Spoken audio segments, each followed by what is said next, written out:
जय हिंद दोस्तों, स्वागत है आपका एग्जामर्स में। मेरा नाम है दीपक मालविया और आज मैं आपके लिए लेकर आया हूँ सिंधु घाटी सभ्यता, जिसे हड़प्पा सभ्यता भी कहा जाता है, के टॉप 80 क्वेश्चंस। यह टॉप 80 क्वेश्चंस का पार्ट 1 है, जिसमें हम 40 क्वेश्चंस देखेंगे। आप देखिए, आपको 40 क्वेश्चंस में से कितने क्वेश्चंस के आंसर पता है, तो वीडियो आखिरी तक देखिए और लास्ट में बताइए मुझे कि आपको कितने क्वेश्चंस आते थे। तो चलिए शुरू करते हैं।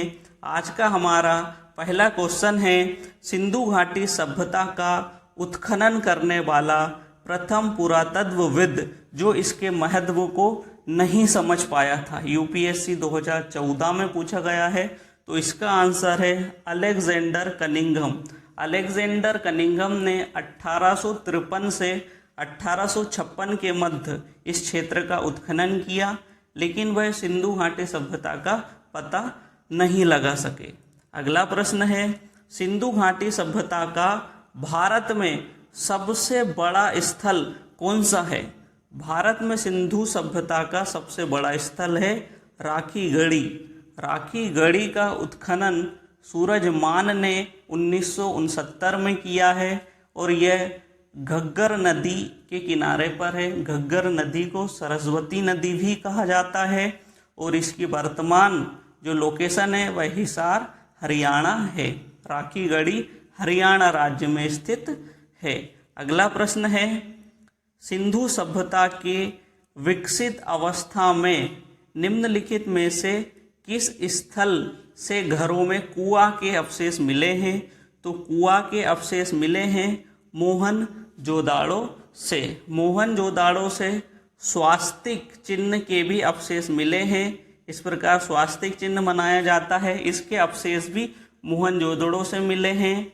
आर्य आक्रमण के साक्ष्य भी मोहनजोदड़ो से मिले हैं और यहाँ से एक विशाल स्नानागार भी मिला है। तो हमारा अगला प्रश्न है, सिंधु घाटी सभ्यता को खोज निकालने में जिन दो भारतीयों का नाम जुड़ा है वह कौन है? सीजीपीएससी में पूछा गया है, तो वह दो भारतीय हैं, राखाल दास बनर्जी और दयाराम साहनी।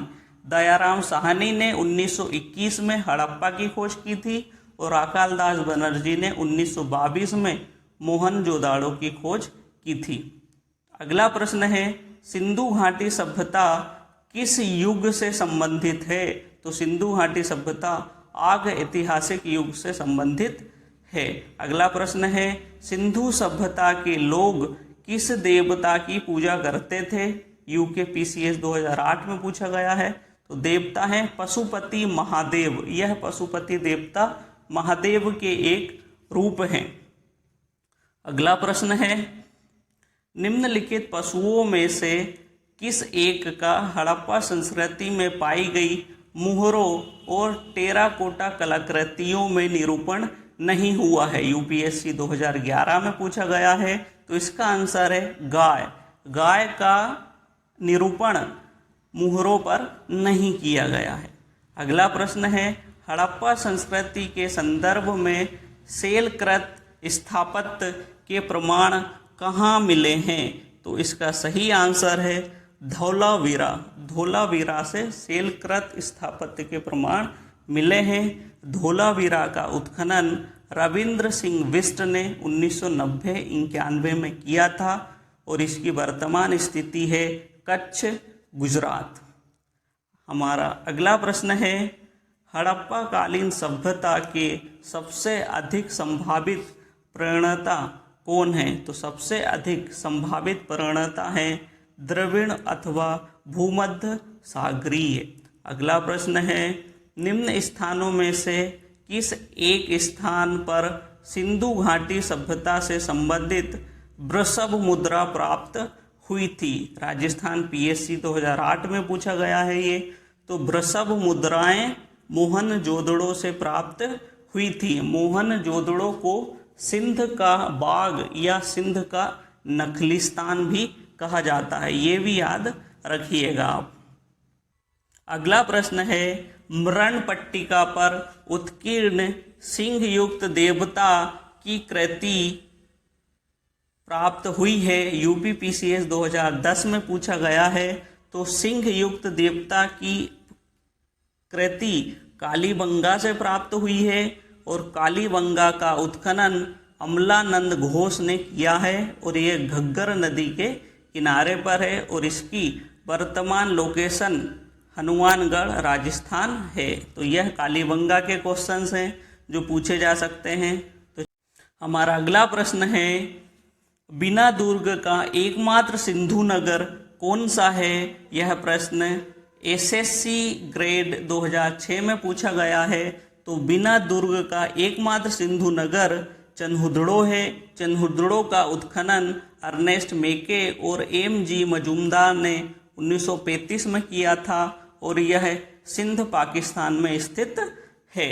हमारा अगला प्रश्न है, हड़प्पा के लोगों की राज्य व्यवस्था जैसा कि वस्तुपरक साक्ष्य से परिणामित होता है कैसी थी? CDS 2014 में पूछा गया है। तो उनकी राज्य व्यवस्था थी कुलीन तंत्री संघवादी। कुलीन तंत्री संघवादी। अगला प्रश्न है, किन दो स्थानों से हड़प्पा वासियों का चिकित्सा के प्रति विश्वास और खोपड़ी की शल्य चिकित्सा के प्रमाण मिले हैं? यह बहुत IMP क्वेश्चन है, यूपीएससी 2011 में पूछा गया है। तो इसके प्रमाण मिले हैं लोथल और कालीबंगा से। अगर यह केवल खोपड़ी की शल्य चिकित्सा के प्रमाण पूछे जाते हैं तो यह मिले हैं कालीबंगा से। ठीक है, तो इसका आंसर है थर्ड, लोथल और कालीबंगा। हमारा अगला प्रश्न है, मोहनजोदड़ो और हड़प्पा की पुरातात्विक खुदाई के प्रभारी कौन थे? तो इसके प्रभारी थे सर जॉन मार्शल। 1921-22 में जब हड़प्पा और मोहनजोदड़ो की खुदाई हुई थी उस समय भारतीय पुरातात्विक विभाग के जो अध्यक्ष थे वह सर जॉन मार्शल थे। अगला प्रश्न है, निम्न में से कौन सी सभ्यता सिंधु घाटी सभ्यता के समकालीन नहीं थी? तो वह सभ्यता है यूनान की सभ्यता। यूनानी सभ्यता सिंधु घाटी सभ्यता के समकालीन नहीं है। बाकी सभ्यताएं जैसे चीन की सभ्यता, मेसोपोटामिया की सभ्यता और मिस्र की सभ्यता यह सिंधु घाटी के समकालीन थी। अगला प्रश्न है, सिंधु सभ्यता के निम्नलिखित नगरों में से कौन सा एक नगर जल प्रबंधन के लिए जाना जाता है? मतलब इस शहर में बड़े बड़े बांध का निर्माण किया गया है, बड़े बड़े बांधों के अवशेष मिले हैं। तो वह शहर है धोलावीरा। धोलावीरा से जल प्रबंधन के लिए साक्ष्य मिले हैं। अगला प्रश्न है, इनमें से कौन से वैदिक देवता पशुपति महादेव की हड़प्पा धार्मिक विधि से विकसित हुए हैं? यूके पुलिस 2013 में पूछा गया है। तो इसका आंसर है रुद्र। रुद्र नामक देवता पशुपति महादेव की हड़प्पा धार्मिक विधि से विकसित हुए हैं। अगला प्रश्न है, सिंधु घाटी सभ्यता के सभी नगरों में घरों में साइड प्रवेश द्वार है। वह एकमात्र नगर जिसमें प्रवेश द्वार मुख्य सड़क पर खुलते हैं। तो वह शहर है लोथल। तो लोथल का उत्खनन रंगनाथ राव ने 1964 में किया था और यह भोगवा नदी के किनारे पर है और इसकी वर्तमान लोकेशन है अहमदाबाद, गुजरात। हमारा अगला प्रश्न है, झुकर संस्कृति और झांगार संस्कृति के साक्ष्य मिले हैं। तो इनके साक्ष्य मिले हैं चन्हुदड़ो से। चन्हुदड़ो से इन दोनों संस्कृतियों के साक्ष्य मिले हैं। हमारा अगला प्रश्न है, किस हड़प्पा स्थल की खुदाई में घोड़े की अस्थियां प्राप्त हुई है? घोड़े की अस्थियां कहाँ से प्राप्त हुई है? तो यह प्राप्त हुई है सुरकोटदा से।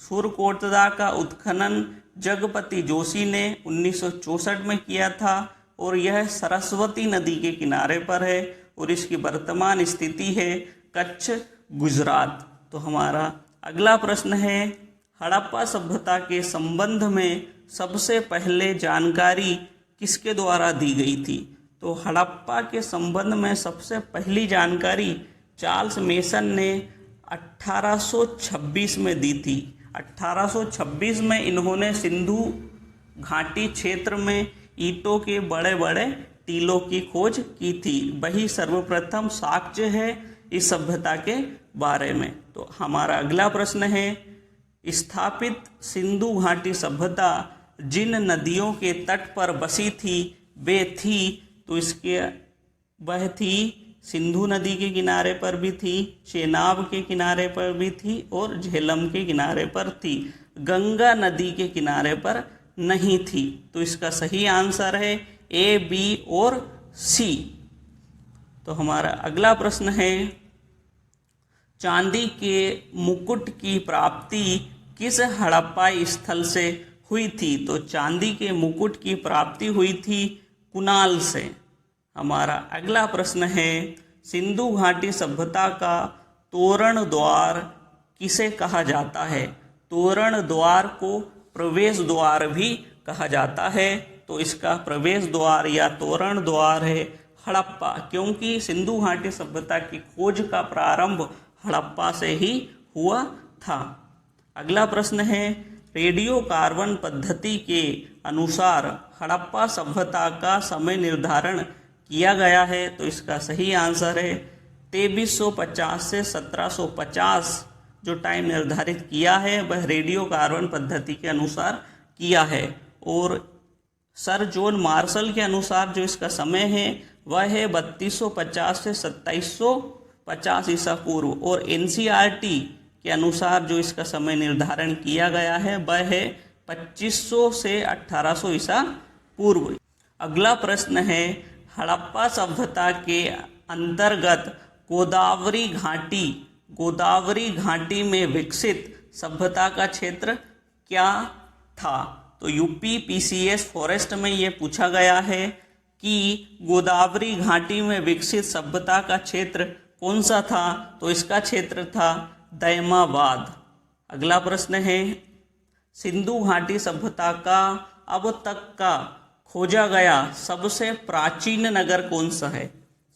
सबसे प्राचीन नगर, तो इसका आंसर है भीड़ढाणा। भीड़ढाणा को 2014 में भारतीय पुरातत्व विभाग की एक मीटिंग हुई थी 2014 में, जिसमें भीड़ढाणा को सिंधु घाटी सभ्यता का सबसे प्राचीन नगर घोषित किया गया है। तो हमारा अगला प्रश्न है, सिंधु सभ्यता का एकमात्र नगर जो 3 टीलों में विभाजित है। 3 टीलों में कैसे? सिंधु घाटी सभ्यता के जो अधिकतम नगर है वह 2 टीलों में विभाजित है, उच्च टीला और निम्न टीला। तो उच्च टीला में जो उच्च वर्ग के राजा वर्ग के लोग रहते थे और निम्न टीले में प्रजा रहती थी। लेकिन एक शहर ऐसा भी है जो 3 टीलों में विभाजित है, तो वह है धौलावीरा। धौलावीरा एकमात्र नगर है जो 3 टीलों में विभाजित है। तो ये IMP होता है। अगला प्रश्न है, सिंधु सभ्यता के लोगों का मुख्य व्यवसाय क्या था? तो उनका मुख्य व्यवसाय कृषि या पशुपालन नहीं था, इनका मुख्य व्यवसाय था व्यापार। इसीलिए यह नगरीय सभ्यता है, नगर में हमेशा व्यापार होता है। तो हमारा अगला प्रश्न है, हड़प्पावासी किस वस्तु के उत्पादन में सर्वप्रथम थे? तो इसका आंसर है तीसरा, कपास। इन्होंने कपास का उत्पादन सर्वप्रथम किया है और इसे यूनानी लोग सिंडोन भी कहते थे, सिंडोन। हमारा अगला प्रश्न है, एकमात्र हड़प्पा कालीन स्थल जिसका निचला शहर सामान्य लोगों के रहने हेतु निचला शहर होता था, निचला शहर भी किले से घिरा हुआ है, तो वह शहर है कालीबंगा। कालीबंगा का निचला शहर भी किले से घिरा हुआ है और यहाँ से भूकंप के साक्ष्य भी मिले हैं और लकड़ी की नालियाँ भी इस क्षेत्र से मिली है, तो ये मिली हुई है। तो हमारा अगला प्रश्न है, हड़प्पा कालीन समाज किन वर्गों में विभक्त था? तो हड़प्पा कालीन समाज विद्वान, योद्धा, व्यापारी और श्रमिक, इन 4 वर्गों में विभक्त था। हमारा अगला प्रश्न है, हड़प्पा काल का तांबे का रथ किस स्थान से प्राप्त हुआ? तांबे का रथ, तो यह प्राप्त हुआ है देमाबाद से। ठीक है। अगला प्रश्न है, हड़प्पावासी लाजवर्द भवन निर्माण सामग्री का आयात कहाँ से करते थे? तो इसका सही आंसर है हिंदू कुश क्षेत्र के बदखसा से। इस क्षेत्र में अफगानिस्तान और मेसोपोटामिया के क्षेत्र आते हैं। अगला प्रश्न है, अफगानिस्तान स्थित सिंधु सभ्यता के स्थल हैं, मतलब अफगानिस्तान में सिंधु घाटी सभ्यता के कौन से स्थल हैं? तो इसके स्थल हैं मुंडीगार्क और सुरतगोई। यह दोनों स्थान अफगानिस्तान में स्थित है।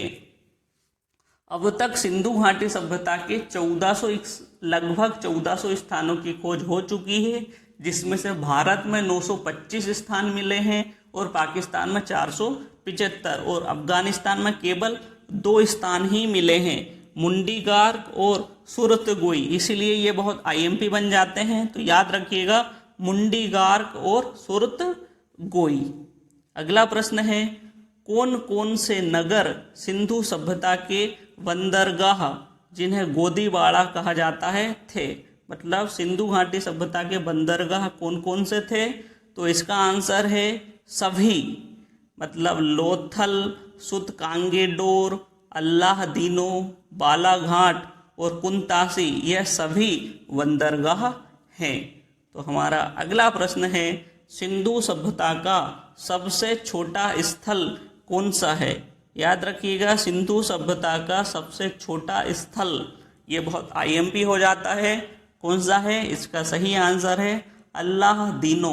अल्लाहदीनो बंदरगाह है और यह सबसे छोटा स्थल है। अगला प्रश्न है, सुमेलित करें सूची 1 और सूची 2। तो यहाँ पूछा गया है सिंधु घाटी सभ्यता के सबसे पूर्वी स्थल, पश्चिमी स्थल, उत्तरी स्थल और दक्षिणी स्थल। तो इसका आंसर है पहला ABCD, मतलब जो सामने है वह सही है। सबसे पूर्वी स्थल है आलमगीरपुर, सबसे पश्चिमी स्थल है सुतकांगेडोर, सबसे उत्तरी स्थल है मांडा और सबसे दक्षिणी स्थल है देमाबाद। आलमगीरपुर हिंडन नदी के किनारे पर स्थित है, सुतकांगेडोर दास्क नदी के किनारे पर है, मांडा चेनाब नदी के किनारे पर है और दैमाबाद प्रवरा नदी के किनारे पर है। तो यह इस वीडियो का आखिरी क्वेश्चन है। बाकी बचे 40 क्वेश्चंस आपको पार्ट 2 में बताए जाएंगे। आपको यह वीडियो कैसा लगा, मेरी रिसर्च कैसी लगी, यह आप नीचे कमेंट बॉक्स में लिखकर जरूर जाएं और आपको इन 40 क्वेश्चन में से कितने क्वेश्चंस आते थे यह भी लिखकर जाएं। अगर आपको ये वीडियो अच्छा लगा है तो चैनल को सब्सक्राइब करें और हमें सपोर्ट करें। धन्यवाद। जय हिंद।